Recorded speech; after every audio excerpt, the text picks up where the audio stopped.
Vamos lá, para você que não conhece, me chamo Vinícius Lino. Vamos lá, para você que não conhece, me chamo Vinícius Lino. Para você que já me conhece, bem-vindo ao canal Vini das Exatas. Matéria de hoje, física, revisão, Enem, elerodinâmica. Ou seja, circuito elétrico, corrente elétrica, fazer um circuito, beleza? Vamos fazer dessa parte que cai muito. Todo ano tem pelo menos uma questão disso. Tem ano que tem até 2 ou 3. Tem normalmente 12, 13 questões de física na prova. No mínimo 2 é de circuitos elétricos. Ou seja, isso é super importante, beleza? Então, para nós começarmos, a gente tem que definir o que é corrente elétrica. E corrente elétrica, na definição, imagina que eu tenho um fiozinho, que é um condutor, beleza? E da esquerda para a direita está saindo cargas elétricas. O motivo a gente já vai discutir por quê. Aí da esquerda para a direita está saindo uma certa quantidade de cargas elétricas. Aí num certo intervalo de tempo eu vou lá e meço quantos, beleza? Aí eu vou lá, escolho um certo intervalo de tempo qualquer, sei lá, 1 minuto, bato o cronômetro, pum, vou contando quantas cargas passaram da esquerda para a direita. 1, 2, 3, 4, vou contando, 5, 6, blá blá blá. Depois, no final disso, eu termino o cronômetro e vejo o número de cargas que passou da esquerda para a direita, divido pelo tempo que demorou para elas passarem e eu tenho o valor da corrente elétrica média. Só que se a corrente é constante, é o próprio valor isso aí mesmo, beleza? Que é o que sempre cai no ensino médio. Então, o que é a definição de corrente elétrica? Corrente elétrica é um movimento ordenado. Todas as cargas elétricas saíram da esquerda e foram para a direita. Elas não são um movimento aleatório, uma vai para cima, uma vai para baixo, uma vai para o outro lado. Não, todas da esquerda para a direita. Não quer dizer que elas estão em filinha indiana, beleza? Imagina sei lá, um cano com água e você liga a torneira no máximo. Você acha que todas as partículas de água que vão percorrer o cano estão em filinha indiana, bonitinho? Não. Elas têm carga que está chocando com outra, partícula isso, aquilo. Só que, no fundo, todas vão sair da esquerda e ir para a direita. Isso é um movimento ordenado, essa ordem da esquerda para a direita, beleza? Não tem nada que sobe, desce, ninguém volta, belezinha? Então, essa é a definição de corrente elétrica. É um movimento ordenado de cargas durante um intervalo de tempo. Perceba que eu grifei durante um. Eu poderia grifar qualquer coisa nessa definição, mas eu grifei o durante um. Por quê? Eu posso escrever essa mesma definição com a palavra por no lugar. Ó, movimento ordenado de cargas em um condutor por intervalo de tempo. E por que trocar pela palavra por é importante? Porque por significa na matemática divisão. 2 por 3 é 2 dividido por 3. 4 por 2, 4 dividido por 2. E aí, desse jeito, eu consigo traduzir do português para o matematiquês. Eu consigo extrair daqui uma fórmula, uma expressão. Ó, quantidade de cargas por intervalo de tempo. Então, quantidade de cargas, ΔQ, intervalo de tempo, ΔT. Pega a quantidade de carga, divide pelo tempo que demorou, o intervalo de tempo tem o valor da corrente, beleza? E por que eu botei um módulo? Porque as cargas que se movem são as cargas negativas, os elétrons. Lembra que se os prótons estão lá fixos, lá no núcleo, para você mexer no núcleo, você precisa de algo nuclear. Algo me diz que circuitinho elétrico básico não tem nada nuclear, beleza? Então são as cargas negativas. Ninguém quer ficar calculando número com coisas negativas. Se as cargas são negativas, tudo aqui vai dar negativo. Imagina toda a teoria da física feita com número negativo. Ia ser feio, por isso a gente bota um módulo aqui, beleza? Para dar tudo positivo. Então, ótimo. E eu sei que você já sabe, mas só uma revisão, que a unidade de corrente elétrica no sistema internacional é ampere, que é uma letra A maiúscula, homenagem ao físico Ampère, beleza? Agora, a gente vai entender o porquê que as correntes se movem, ou as cargas elétricas se movem de um lado para o outro de forma ordenada, não é um movimento aleatório. O que faz com que elas se movam desse jeito? Tem um nome, chama tensão elétrica ou diferença de potencial, que é aquela letra U maiúscula ou DDP, beleza? Essa é a grandeza que faz com que as cargas se movam de um lado para o outro de forma ordenada, não tem nada aleatório, beleza? Nada bagunçado. Isso, para você entender melhor o que é uma diferença de potencial, eu preciso dar toda uma revisão de eletroestática. Se você quiser, comenta aí que eu faço. E a diferença de potencial, como eu disse, ela provoca o movimento ordenado das cargas. Ela faz com que as cargas se movam todas bonitinhas de um lado para o outro, beleza?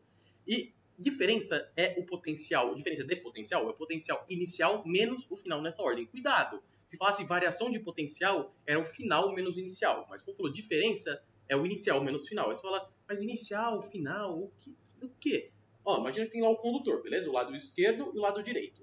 O lado esquerdo tem um certo valor de potencial, você vai lá e mede. O lado direito tem um outro valor de potencial, você vai lá e mede com um aparelho chamado voltímetro. E aí, cada um vai ter um valor diferente, certo? A diferença desses valores é essa DDP, a diferença de potencial, beleza? Agora, mesmo sem eu te dar uma revisão de eletrostática para definir bonitinho o que é potencial, matar toda a sua vontade de vida, falar meus sonhos a ver questão de potencial e tal, comenta aí que eu posso fazer. Mas eu consigo fazer um bem bolado para que você possa entender se seja o suficiente para acertar as questões de circuito elétrico. Então, vamos lá?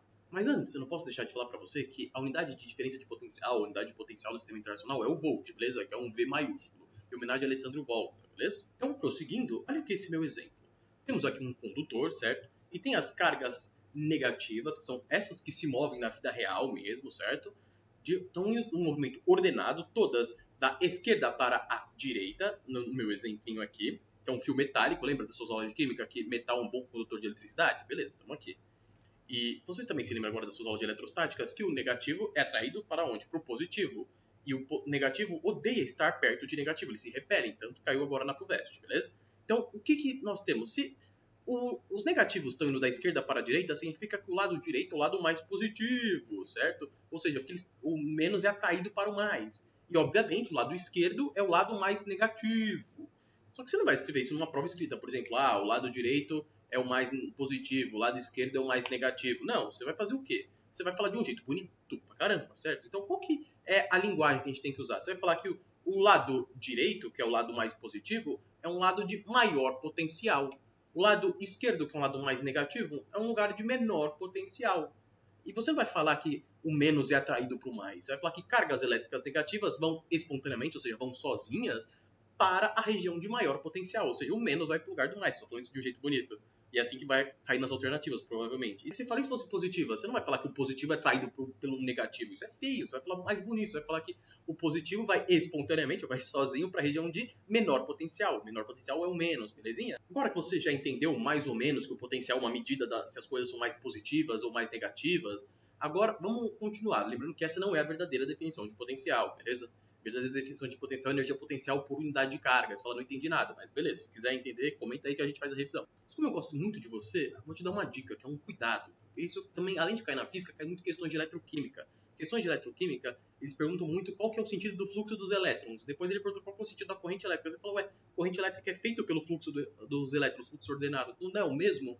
Não, por causa desse detalhe aqui que eu vou te contar. Acontece, quando eles estavam estudando isso, eles achavam que eram as cargas positivas que percorriam o condutor, que elas faziam parte da corrente elétrica, não as negativas. Foi tipo uma surpresa para a comunidade científica descobrir que eram as negativas, eram os elétrons e não os prótons, beleza? Então, toda a teoria foi construída com prótons, não com elétrons. Acontece que, por sorte, a carga do próton e a do elétron tem o mesmo módulo. A do próton é positiva, vale 1,6 vezes 10 elevado a menos 19 coulombs, e a do elétron é negativa, vale menos 1,6 vezes 10 elevado a menos 19. Ou seja, é o exato valor, só que um é positivo e outro é negativa. Aí quando você bota módulo nas coisas, fica exatamente igual, então não tem problema, entende? Só que aí o que muda? Se os elétrons não são atraídos para o lado positivo, então no meu exemplo eles estão indo da esquerda para a direita. Só que os prótons que são positivos são atraídos por negativo, ou seja, se você pensar na corrente sendo os prótons, eles são atraídos para o lado contrário, eles estão indo da direita para a esquerda, porque eles estão indo para o lado mais negativo.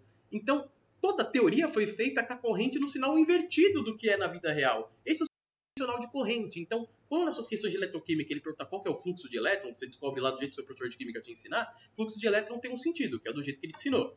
Agora, a corrente elétrica vai ser do sentido oposto, porque os físicos pensavam antigamente que a corrente elétrica era feita por coisa positiva. Então, o sentido real versus o sentido convencional. O sentido convencional é você pensando na vida real, que são os elétrons que estão se mexendo. O menos é atraído por mais, região de maior potencial. Só que os físicos pensavam que eram os prótons, que eram positivos, não os elétrons. Então, o mais é atraído para o menos. A corrente que os físicos desenhavam nos circuitos era o contrário. É a única diferença que muda. Todos os valores são os mesmos, porque coincide do módulo ser igual, só que todas as correntes são desenhadas no sentido contrário, beleza? Então, na sua prova, o que você vai adotar é o sentido convencional. Todas as questões, todos os livros de física são feitos no sentido convencional de corrente, belezinha? Aí você fala, mas eu quero ser real. Real não passa no vestibular, beleza? Você quer passar, você vai adotar o convencional. Agora que você já entendeu qual é o conceito de corrente elétrica e de diferença de potencial, lembrando que diferença de potencial que faz com que as cargas elétricas movam bonitinha ou de forma ordenada de um lado para o outro, você precisa entender qual é o conceito de resistência elétrica. Imagina que eu tenho dois corpos. Um corpo é feito de um material, tipo um metal, um cobre, beleza? Um fio de cobre. O fio de cobre é um excelente condutor. A corrente passa por ele de forma muito fácil, porque ele oferece pouca resistência à passagem das cargas elétricas por ele, ou seja, resistência pequenininha. Agora, sei lá, um outro material qualquer, borracha. Borracha é um péssimo condutor, significa que a resistência elétrica é muito grande, ela oferece muita resistência à passagem das cargas elétricas por ela, beleza? Ou seja, a resistência, ela mede a dificuldade que o material, na verdade, a dificuldade que o corpo oferece de resistência à passagem de corrente elétrica por ele, ou seja, resistência pequena, ele é um bom condutor, resistência alta, ele é um péssimo condutor, beleza? E a fórmula de resistência elétrica que você não pode esquecer é U dividido por I.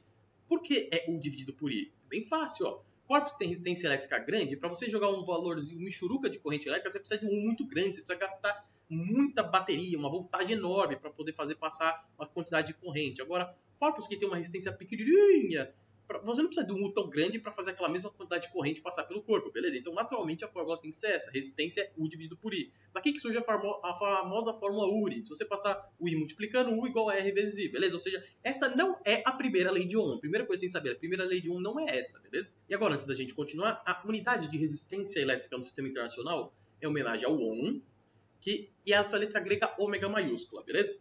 Se você ver, isso é unidade de resistência elétrica no sistema internacional, beleza? Então, há muitos anos atrás, eu vi uma figurinha, tipo um meme no Facebook, que me ajudou muito a poder explicar para os meus alunos quando eu estou essa aula no presencial. Então, eu sempre coloco isso, eu vou trazer aqui para vocês também. Aqui está o condutor, certo? Tá vendo que aqui está escrito volts? Volt é unidade do quê? Diferença de potencial, que é o. Tá vendo que aqui está escrito ampere? Amp, unidade do quê? De corrente. Então, bota o I aqui. Tá vendo que está escrito ohm? Ohm é unidade do quê? De resistência, o R. Então, essa figura ilustra bem o papel de cada um. A corrente é a carga que está querendo ser passada por aqui, certo? O volt é a diferença de potencial, que é aquilo que faz com que a carga passe pelo fio. Se não fosse o volt, ela não passaria. E a resistência é o que não quer deixar com que a carga passe. Tá vendo que tá apertando, estrangulando aqui para não passar? Então, essa figura ilustra bem o papel de cada uma das três grandezas. Agora que eu mencionei para você que U igual a R vezes não é a primeira lei de Ohm, vamos falar da primeira lei de Ohm. Na verdade, são duas leis. Vou começar nesse vídeo com a primeira, vou fazer um exercício do Enem que depende da primeira lei de Ohm. E na próxima eu faço a segunda lei de Ohm, beleza? Logo na sequência. Se eu te disse que U igual a R vezes I não é a primeira lei de Ohm, a pergunta é, qual é a primeira lei de Ohm? A primeira lei de Ohm está falando de resistores ômicos. Resistores, eu vou falar acho que na parte 3. São elementos do circuito elétrico que possuem resistência elétrica. A gente vai ver que eles transformam energia elétrica em térmica. Mas não precisa saber disso agora, beleza? A primeira lei de Ohm vai falar o que são resistores ômicos. O que quer dizer a palavra ômico? São resistores em que o valor da resistência só varia com um fator, que é a temperatura. Se não, em outras palavras, se a temperatura se mantiver constante, não variar, o valor da resistência não vai variar. Se você não variou a temperatura, certo? Você mediu o valor da resistência de manhã, vai ser igual de tarde, igual de noite, beleza? Se medir antes, vai ser igual depois. O valor da resistência não vai mudar de jeito nenhum, só muda com a variação de temperatura. Esses são os resistores chamados ômicos. Resistores que a resistência muda por qualquer outro fator que não é a temperatura, são resistores não ômicos, beleza? Então, vamos primeiro trabalhar com resistores ômicos. Então, eu te trouxe aqui um exemplo. Lembrando sempre que a definição de resistência elétrica é U dividido por I, certo? Se o I está dividindo, passa para lá multiplicando, U igual a R vezes I, essa famosa equação URI, certo? E perceba que o U pode ser visto como uma variável. O I também é uma variável, você pode botar qualquer valor de corrente passando pelo condutor, qualquer valor de diferença de potencial para fazer com que a corrente passe pelo condutor. Só que se ele for ômico, se você não variar a temperatura, o R não muda, certo? Então, U pode ser uma variável, eu vou chamar de Y, porque na matemática eles gostam de chamar de Y. O R é uma constante, eu vou chamar de A. E o I uma outra variável, vou chamar de X. Y igual a X. Você fala, ué, já vi esse tipo de equação. Ué, tudo do primeiro grau é uma equação de uma reta. Não tem o termo B, porque normalmente a equação de uma reta é Y igual a X mais B. Mas não tem o termo B, então uma reta que passa pela origem. Então, resistores ômicos, quando você pegar um gráfico de U por I, ou ao contrário, pode botar o I aqui e o U aqui embaixo, é sempre uma reta que passa pela origem. Você fala assim, e se não for uma reta que passa pela origem? Não é ômico, óbvio, beleza? Então, aquilo que eu disse, que o resistor é ômico, beleza? Quando o gráfico for uma reta que passa pela origem. E se o resistor é ômico, o valor da resistência é constante se não variar a temperatura. Normalmente não varia a temperatura, beleza? E se a temperatura não variou e a resistência é constante, eu posso pegar qualquer valor de qualquer ponto do gráfico vai dar o mesmo valor de resistência. Então, pega o mais fácil que der para ler. Por exemplo, um qualquer, finge que dê para ler esse valor I aqui do gráfico. Sobe uma vertical, aonde encostar no gráfico, você passa uma horizontal. Aonde bate aqui, você vai descobrir o valor correspondente de U. O valor do U para aquele I. Você sabe o I, sabe o U, só divide um pelo outro e você sabe a resistência. Pega o valor do U, divide pelo valor do I, você tem o valor da resistência. Fala, é só isso? É, só isso. Eu posso pegar qualquer ponto do gráfico que eu quiser, qualquer ponto, porque o valor da resistência vai ser constante, vai ser o mesmo valor para qualquer ponto, então pega qualquer um, o mais fácil possível. Então, agora, antes da gente fazer um exercicinho, tem exercícios que ele te dá não um ponto qualquer, ele te dá um ângulo. E se ele te der o valor deste ângulo θ aqui? Ou seja, a inclinação da reta. Como que eu acho o valor da resistência a partir disso? Ó, repara, ó, fecha esse triângulo verde aqui, beleza? Ó, aqui nós temos o cateto adjacente, de 0 até I vale I, o tamanho dele. Daqui nós temos o cateto oposto, de 0 até U vale U, certo? E tangente é cateto oposto dividido por cateto adjacente. Tanto que tem até aquela frasezinha, tem gente que toma coca, beleza? Coca, cateto oposto, cateto adjacente, beleza? Então, Vamos lá. Tangente cateto oposto sobre cateto adjacente. Cateto oposto, U. Cateto adjacente, I. Então, tangente de θ é U dividido por I. Ora, mas U dividido por I é R. Então, a tangente de θ é o próprio R. Então, se ele te fornecer o valor da inclinação, ou seja, o ângulo de inclinação esse θ, o ângulo com horizontal, lembrando que inclinação é com horizontal, calculando a tangente desse ângulo, você tem o R. Tangente de um ângulo a gente chama de declividade, beleza? Tangente da inclinação, o nome é declividade. Calculando a declividade, a gente acha o R também, beleza? Então, vamos fazer o exercício do Enem? Então, questão do Enem 2017. Repara, ele te deu um gráfico de corrente por diferença de potencial, basicamente a mesma coisa que esse aqui, só que está ao contrário, certo? É uma reta que passa pela origem, então é um resistor ômico. Está até escrito aqui, resistor ômico, beleza, não temos dúvida. E a pergunta é o valor da resistência. Então, o que você faz? Você pega um ponto qualquer do gráfico, que você achar mais fácil. Vou escolher o ponto 1, porque fazer conta com 1 é fácil. Então, o valor da DDP é 1. Sobe aqui uma vertical, onde encostar no gráfico passa uma horizontal, bateu no 2. E aí você joga, a resistência é U dividido por I. Lembrando que está em ON, sistema internacional, então tudo tem que estar no sistema internacional. Então o DDP é 1 e corrente é 2. Corrente é 2? Perdeu a questão. Porque, ó, 1 está em volt, sistema internacional. O 2 não é 2, ó. É 2 vezes 10 a menos 6. Olha esse 10 a menos 6, o examinador foi muito... faltou palavras, não posso ser... Tem que ser family friendly. Ele foi um cara muito chatinho, na verdade. Então, o nosso I é 2 vezes 10 a menos 6. Então, U vale 1 e o I, 2 vezes 10 a menos 6. O 10 a menos 6 passa lá para cima como 10 a 6. Então ficou 1 dividido por 2. O 10 a 6 está aqui do ladinho aqui para cima. 1 dividido por 2 dá meio. Então dá meio vezes 10 a 6. Passando para a notação científica, de meio tem que virar 5, ou seja, fez vezes 10. Então aqui tem que dividir por 10. Então, ó, meio vezes 10 ficou 5. Quando pega esse cara e divide por 10, tem que subtrair 1 aqui para compensar. Então, um você aumenta, outro você diminui e compensa. Então, 5 vezes 10 a quinta. Isso dá alternativa D de dado, beleza? Esse é o valor da resistência em ohms, que é a unidade de sistema internacional. Se você tivesse esquecido esse 10 a menos 6, sua resposta teria dado meio, que é a letra A. Então, o examinador foi a pior pessoa do mundo nessa questão, beleza? Mas era só isso. Fizemos a questão do Enem 2017. Então, vamos fazer mais uma? No ano seguinte, em 2018, ele também trouxe um gráfico. Agora tá bonitinho. São aqui no eixo vertical e corrente aqui no eixo horizontal. Só que perceba que isso aqui não é uma reta. Fala, será que não é? Acho que tá reta, não sei. Tanto que o gráfico, ó, ele tá quadrado. Lembrando coisas quadradas, o gráfico é uma parábola, beleza? Ou seja, isso aqui é um pedacinho de uma parábola. Ele recortou. Fala, bonito, é um arco de parábola. Não é uma reta. Isso é uma reta, beleza? Isso aqui não é uma reta. E aí ele quer que você faça o gráfico de corrente elétrica. Por que o gráfico? Porque se isso aqui é um resistor que não é ômico, a resistência não é constante. Mesmo se não variar, mesmo se a temperatura estiver constante, nada garanta que a resistência vai ser constante. Então, a resistência é variável. Então, a gente tem que achar o gráfico que melhor representa essa variação de resistência. Beleza? Então, como que a gente faz isso? Fácil. Se fosse um resistor ômico, a gente pegava um ponto qualquer, ia lá, subia aqui, a vertical, a horizontal, mataria a questão. Mas não é ômico. Então, como que a gente tem que fazer? A gente tem que apelar para a definição. Definição é resistência é U dividido por I. Lembrando que muitas provas, inclusive a FUVEST, vem chamar a diferença de potencial de U, ele chama de V, beleza? Então, sem crise, às vezes aparece U, às vezes aparece V. Então, o U, que ele chamou de V, tem essa forma. Então, joga aqui no lugar do U. 10i mais i quadrado, divide por i. O que você faz? Bota o i em evidência aqui. Fica i, que multiplica 10 mais i, beleza? Ó, i de cima corta com i de baixo, chance. Sobrou aqui a nossa resistência, só 10 mais i. Então, vou escrever até melhor. I mais 10, fica até mais fácil. Resistência é I mais 10. Então, para facilitar você enxergar como que é o formato do gráfico, eu vou trocar por letras que você está habituado na matemática. Ó, o nosso R pode ser o Y, o I, a outra variável pode ser o X mais 10, ou seja, Y igual a X mais 10. Se for desse jeito, você consegue ver o gráfico melhor? Ó, tudo do primeiro grau, então é uma reta. Aqui é o B, certo? Um termo independente, que, ou seja, onde ela corta a origem, uma reta. E o X é positivo, né? É X, não é menos X mais 10. Ou seja, uma reta crescente que na origem ela corta no 10. Ó, reta crescente que na origem corta no 10. Ou seja, é a letra D. É só isso. Beleza? Acabou? Fico por aqui. Na próxima, que é a parte 2, eu vou fazer a segunda lei de Ohm.